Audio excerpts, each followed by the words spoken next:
Hello friends and welcome back to my channel. It is Monday and I am so excited to talk about books with you all. I have my afternoon coffee ready and I'm just so excited to talk about books. Today's video is going to be about my top 5 forced proximity book recommendations. So if you are new to my channel, hello and welcome, and go ahead and give this video a thumbs up if you like bookish content, and if you feel led to subscribe to my channel, thank you so much for doing so. I really appreciate it. But yeah, without further ado, let's get into the video. I feel like I never really appreciated book tropes before until like the whole book talk thing started really exploding and going into more detail about different book tropes in like romance books and fantasy books. So I've been really interested in them, and I don't know about you guys, but for me personally, I've been like looking for books with a specific book trope that I just really enjoy reading about. So I have 5 here for forced proximity, which is probably one of my favorites. I think they're so fun, they're so angsty, and they really bring out the romance in a novel. But let's go ahead and get started. My first forced proximity book recommendation is going to be Dance of Thieves. I actually have it right here because it is one of my favorite books, so it's front and center, and it's written by Mary E. Pearson. So this is a duology.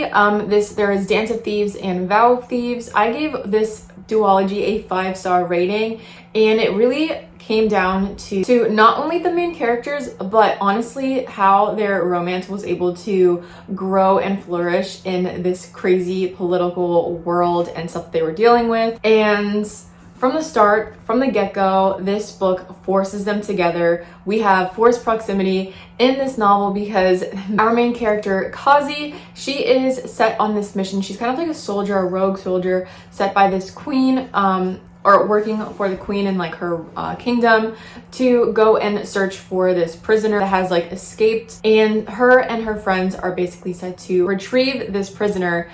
However, they believe that he is hiding in this other town who is under the rule of this new, I guess I would say, lord. His name is Jace, and his grandfather just passed away, so now he is next in line to step up to the plate. I don't want to go into how they get together, but they get essentially like linked together through like handcuffs, and they have to basically find their way out of the wilderness.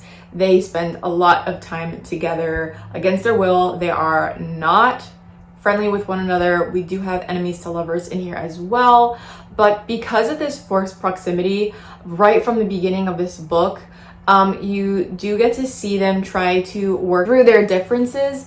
And it's really fun to see because they really don't want to be stuck together and they have no choice. So I love that about this book. I also really enjoyed that because it was so literal, not necessarily like just some random thing forcing them to be together. They actually are stuck together. I think it really makes it more fun to read, because can you imagine, like, I'm trying to picture in my head actually being like tied to somebody, and someone that I actually do not like, and trying to get along with them, trying to make things work to just survive. So it made this book a really fun read right from the start. If you're looking for a fast-paced, really cool world with politics that is not too confusing, really fun to get through, duology, not like a very long series, this is the one to read. Also, there's not a lot of spice in here, so if you like fantasy books but you want to get into a little more romance but without, you know, the crazy romance that are in a lot of spicy books, or fantasy romance books, then I highly recommend Dance of Thieves. And like I said, I give this a 5-star rating. I found it fantastic. It really is in a large part to being this forced proximity trope. All right, next up we have From Lukov with Love by Mariana Zapata. That is on Kindle Unlimited. And this was a 4-star read for me, but I absolutely love this book. I feel like Mariana Zapata is the queen of this book trope. I could make an entire video on her books and the different book tropes that she has, but most of them I feel like are forced proximity.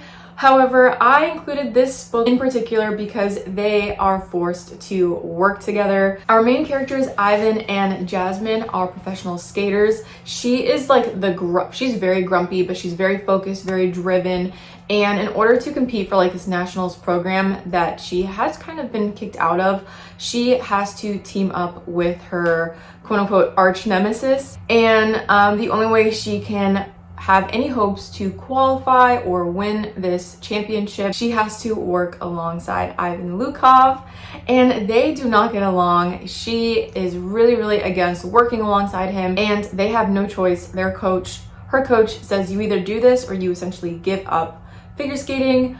So she really has to just suck it up and try her hardest to not kill him. One of the things I really loved about this book in particular is that it is a slow burn romance. If you have seen The Cutting Edge, that's what this book reminds me of to the T. So we have two skaters who really despise each other. They do not get along, but that anger kind of turns into really good chemistry. And it's really a nice slow progression. You really don't get any romance between the two until the very end of the novel, but I think the build-up really makes this book really enjoyable because they're forced to work together, that you see them kind of causing them to fall in the ring, to mess up. They poke fun at each other all the time, and it's just really fun banter back and forth. And then you learn more about the characters. Why do they have these grudges against one another? Is there maybe some miscommunication there? There's a whole bunch that goes down in this book. I absolutely loved it. Definitely check this out if you are a fan of The Cutting Edge, if you like forced proximity, if you like figure skating, if you like slow burn romances, if you like Mariana Zapata. There's so many reasons to try and read this book. All right, the next one on my list you guys are probably already aware of. Already thought of this right when I mentioned this book trope, and that is A Court of Silver Flames by Sarah J. Maas. This is book 5 in the ACOTAR series, and this is in Nesta's point of view. Nesta is one of the sisters, the main sisters in the story. If you are not familiar with ACOTAR, it is basically about a mortal girl who goes into this Fey realm.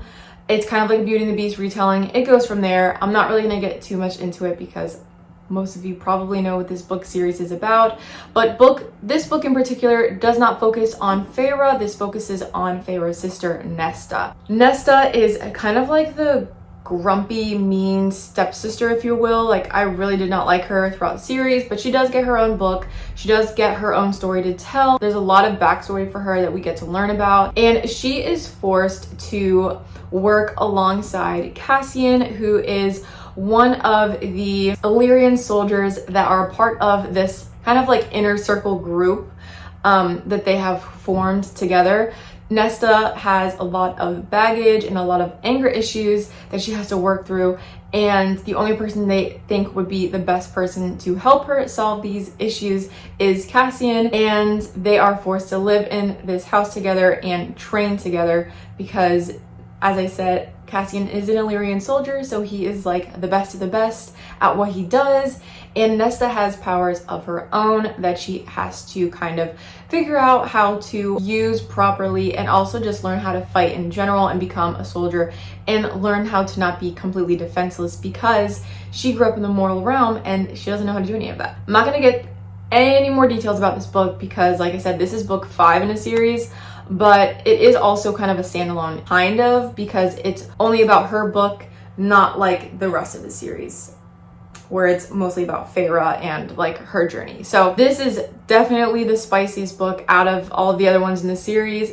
Probably a little too much for my liking, but the story overall was good. If you like a really grumpy main character, you will love this book. And Cassian is really great because he really knows how to handle someone like her. So you have two kind of like fireball people going back and forth with each other, and they're stuck in this house trying to understand each other's personalities, understand why they are the way that they are, and try to overcome a lot of bad stuff that has happened to them in their life. Yeah, I think you guys will really enjoy this one if you haven't already read it. Check out the series, check out this book, and you're welcome. All right, next up we have Flawless by Elsie Silver. This is another read I found on Kindle Unlimited. It is a Western sports romance with a bull rider and a PR agent. They are forced to work together. Our main character, Summer, is the PR agent who works for her father, and they manage this bull rider named Rhett. He's kind of like a troublemaker. He's been getting in a little bit of trouble with one of his main sponsorships, and in order to salvage that sponsorship and not lose any more,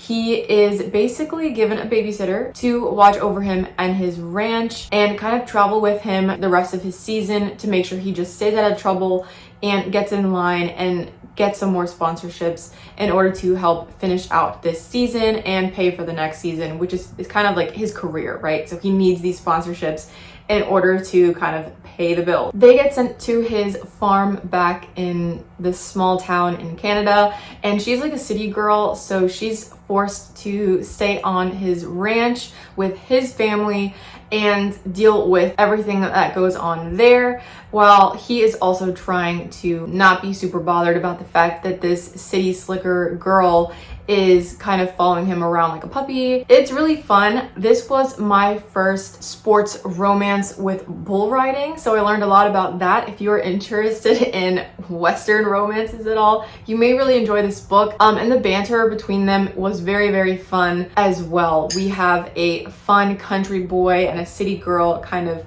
fall in love together, and they're forced to live together, work together. It's great. It's a good time. I gave this a 4-star rating. I don't think I've ever given a small tone romance a 5-star rating. I feel like they're a little too cheesy, but I still really enjoy them. So I have to give it 4 stars, but definitely worth reading. Pick it up. I want to check out more books by this author, so and last up on this list is a recent read of mine. It is Meeting Mr. Baston by Jodie Marie Mackin. This is a recent release of hers, and it is a historical romance. We have our main character Isabella, who is the daughter of a duke. Her sister has run away or disappeared, and she is set to look for her. However, her father has set as her chaperone his assistant, Alistair Baston, and they do not get along. They had a really rough meeting for the first time, so when they are told that they have to work together, they are not happy about it. She thinks he is a rake and just untrustworthy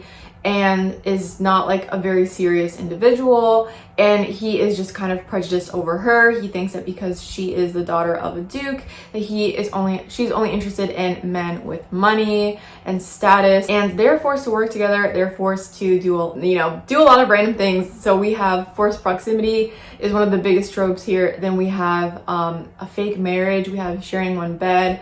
We have a lot of things that go down, and it's all centered around this forced proximity, that because they have to work together and find Isabella's sister, they can't really leave each other's side because she needs a chaperone at all times. So it's really fun. You do get that London society aspect. You have the balls and the dances. You have the rules and stuff that are required by a woman living in this time period. And you do get also multiple POVs. So it's very fun going back and forth reading about these two people. Very, very cute romance. I gave this a 4-star. Honestly, I would say this is like 4.5-star read for me. It was very fun, very cute. Their banter back and forth was kind of funny, so I really enjoyed this overall, and it was a very fast read. I think I read it in like a day. So if you're looking for a really fast-paced historical romance with forced proximity, I would 100% recommend this book. But that is it, guys. That is going to be my top 5 book recommendations for this book trope. I hope you enjoyed it. I hope you found this video helpful. If you have read any of these books, did you like them? Do you think they're worth the hype? And if you have any other forced proximity recommendations, please let me know in the comments. Share them with the Peanut Gallery. Would love to know, because this is probably one of my favorite book tropes, and I love finding new ones to read. So that is going to be it for me today. Thank you again so much for watching, and until next time, I will catch you in my next video. Bye!